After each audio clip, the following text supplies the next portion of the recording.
జనసేన అధినేత పవన్ కళ్యాణ్ ఎన్నికల ముందు ఇచ్చిన హామీలన్నింటినీ కూడా ఒక్కొక్కటి నెరవేర్చే ప్రయత్నం చేస్తున్నారు. ఇక ఈయనని నమ్మి పిఠాపురం ప్రజలు అత్యధిక భారీ మెజార్టీతో తనని గెలిపించారు. అయితే ప్రజలకు ఇచ్చిన మాట ప్రకారం పవన్ కళ్యాణ్ అధికారంలోకి రాగానే పిఠాపురం ప్రజల తలరాత పూర్తిగా మార్చేస్తానని చెప్పారు. ఇప్పటికే పవన్ కళ్యాణ్ పిఠాపురంలో తనకంటూ ఇల్లు నిర్మించడం కోసం స్థలం కొనుగోలు చేయడంతో అక్కడ భూముల ధరలకు భారీ స్థాయిలో రెక్కలు వచ్చాయని చెప్పాలి.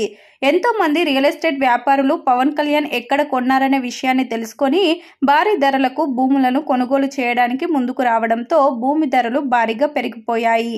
ఇకపోతే తాజాగా పిఠాపురం విషయంలో mega power star Ram Charan Tej ఉపాసన సంచలన నిర్ణయం తీసుకున్నారంటూ చిరంజీవి అండ్ పవన్ కళ్యాణ్ సేవా సమితి జాతీయ అధ్యక్షుడు రావణం స్వామి నాయుడు ఓ కార్యక్రమంలో మాట్లాడుతూ పలు ఆసక్తికరమైన విషయాలను వెల్లడించారు.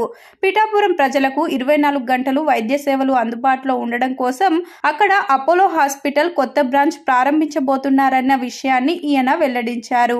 ఇప్పటికే ఉపాసన రామ్ చరణ్ పిఠాపురంలో అపోలో హాస్పిటల్ నిర్మాణం కోసం 10 ఎకరాల పొలం కొనుగోలు చేశారని ఈయన వెల్లడించారు. రాబోయే రోజుల్లో స్వర్గలోకం అంటే ఎక్కడ ఉంటుందోనని పిఠాపురంలో ఉంటుందనే విషయాన్ని అందరూ నమ్ముతారని కూడా చెప్పాడు. ప్రస్తుతం ఈయన చేసిన ఈ కామెంట్లు సోషల్ మీడియాలో వైరల్ అవుతున్నాయి.